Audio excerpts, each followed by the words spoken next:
Assalamualaikum warahmatullahi wabarakatuh. Perkenalkan, nama saya Anissa Nurlabdaningrum, 5510190102, kelas 3C, Prodi Pendidikan Guru Sekolah Dasar Universitas Muhammadiyah Surakarta. Di sini, saya membuat video dengan bertujuan menjelaskan tentang masalah sosial anak sekolah dasar dengan menggunakan mind mapping yang telah saya buat. Sebelum masuk ke dalam pembahasan materi, saya akan menjelaskan apa sih masalah.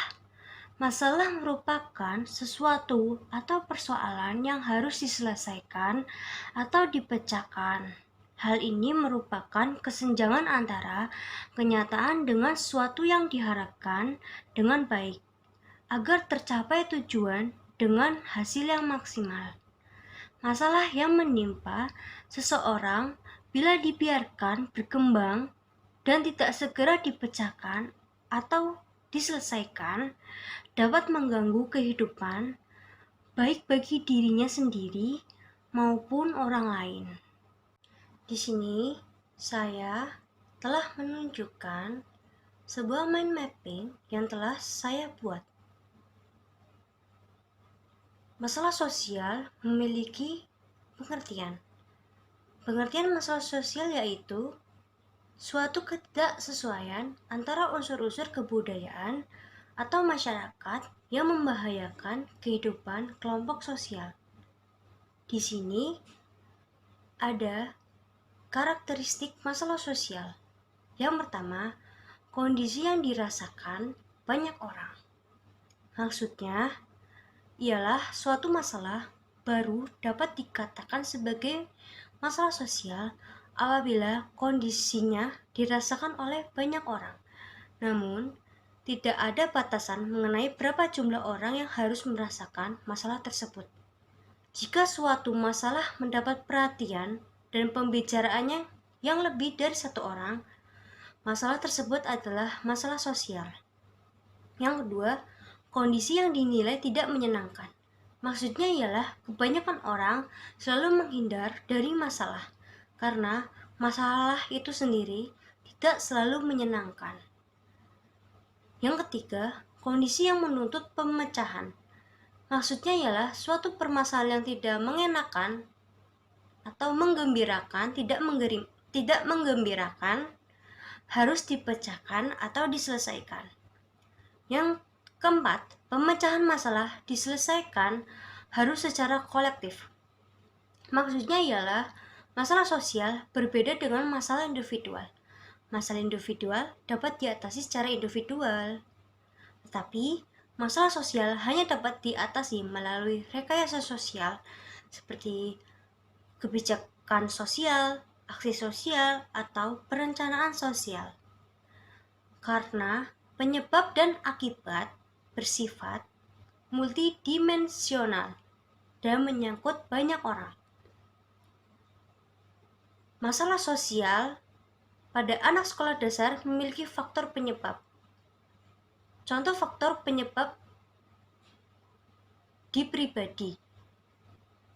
Pertama, penyakit kronis. Kedua, cacat intelektual atau kognitif. Ketiga, kesulitan atau gangguan perilaku atau perkembangan. Keempat, masalah kesehatan mental seperti depresi atau kecemasan. 5. Riwayat penyalahgunaan dan penelantaran. 6. Miskin konsep diri atau harga diri. 7. Keterampilan komunikasi yang buruk. 8. Keterampilan sosial yang buruk. 9. Kesulitan dengan mendengarkan, berkonsentrasi, atau duduk diam. Faktor penyebab sekolah, contohnya, pertama, tidak menyukai dengan keadaan lingkungan sekolah, kondisi sekolah yang buruk atau kurangnya fasilitas sekolah. 2. Tidak menyukai atau tidak merasa terhubung dengan budaya sekolah atau lingkungannya. 3. Mata pelajaran sekolah tidak disukai atau tidak menyukai pilihan mata pelajaran, serta tidak merasa tertantang dengan pelajarannya yang sedang dihadapinya. 4. Tidak bergaul dengan guru atau siswa yang lainnya, serta sekolah yang buruk atau kurang dukungan akademik, terutama dalam kaitannya dengan beban pelajaran yang berat. 5. Bolos sekolah karena salah satu alasan tersendiri. Dan yang terakhir, tuntutan waktu seperti kegiatan ekstrakurikuler. Sikap dalam menghadapi masalah sosial pada anak sekolah dasar. Di sikap guru, contohnya menciptakan perilaku positif kepada peserta didik, memberikan kesempatan untuk peserta didik, menyediakan prasarana dan sarana, menjalin komunikasi serta memotivasi peserta didik, dan yang terakhir, memberikan arahan yang baik kepada peserta didik. Sikap orang tua, contohnya, yang pertama, menjalin komunikasi yang baik serta memahami karakter anak. Kedua, lebih meluangkan waktu dan ada waktu kepada anak. Ketiga, memberikan kesempatan untuk bergaul dengan teman sebayanya. Dan yang terakhir, memberikan bimbingan ajaran yang baik dan positif serta perhatian yang lebih. Sikap teman, contohnya berkomunikasi dengan baik serta sopan dan tidak menyinggung perasaan temannya. Jika temannya sedang emosi, sebaiknya kita sebagai temannya itu meredam amarahnya. 3. Mengajaknya untuk selalu berperilaku baik dan positif. Dan yang terakhir, saling peduli, menjadi pendengar yang baik, serta memotivasi temannya. Upaya mengatasi masalah anak sekolah dasar. Yang pertama, mengajak anak untuk berdiskusi tentang perasaannya. Salah satu penyebab anak mengalami masalah sosial adalah karena ia tidak tahu bagaimana cara mengekspresikan perasaan masalahnya. Jika anak normal saja terkadang kesulitan untuk melakukan hal tersebut. Bayangkan bagaimana reaksi anak yang memiliki masalah sosial, ia tidak dapat menyalurkan perasaannya sendiri.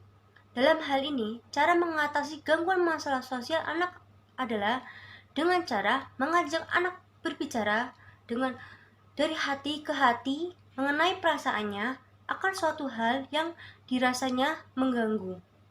Orang tua atau guru sangat berperan penting dan perlu menggunakan kalimat yang asertif serta tidak terkesan menghakimi agar anak merasa nyaman untuk mengutarakan perasaannya. Kedua, mengajak anak untuk bersosialisasi di lingkungannya. Orang tua atau guru mengajak serta mengajarkan anak agar bersosialisasi di lingkungannya dengan baik dan sopan, agar anak menjadi percaya diri jika diajak bicara di depan umum atau dengan lawan bicaranya, serta menjadi pemberani sehingga memiliki teman yang banyak dan tidak introvert. Dan yang terakhir, mencari tahu penyebab mengapa anak memiliki masalah sosial. Orang tua atau guru mencari penyebabnya terlebih dahulu mengapa anak tersebut memiliki masalah. Dengan siapa dia sedang bermasalah, diri sendiri atau dengan orang lain. Untuk itu, orang tua atau guru perlu memastikan benar mengenai penyebab yang dapat membuat anak mengalami masalah dan menghindarkannya dari sang anak. Agar dapat mengetahui penyebabnya dengan pasti dan betul, maka perlu dilakukan pengamatan yang jeli dan teliti dalam setiap aktivitas anak. Orang tua dan guru juga perlu dapat mengidentifikasi gangguan sosial pada anak dengan benar di lingkungan sekitarnya. Dan pembahasan yang terakhir, macam-macam atau contoh-contoh masalah sosial anak sekolah dasar seperti pembangkangan, agresi, pemalu, sulitnya bergaul, bertengkar atau berselisih, sulit beradaptasi, anak manja, perilaku berkuasa dan perilaku merusak, adanya persaingan, serta menentang. Sekian dan terima kasih. Kurang lebihnya mohon maaf. Wassalamualaikum warahmatullahi wabarakatuh.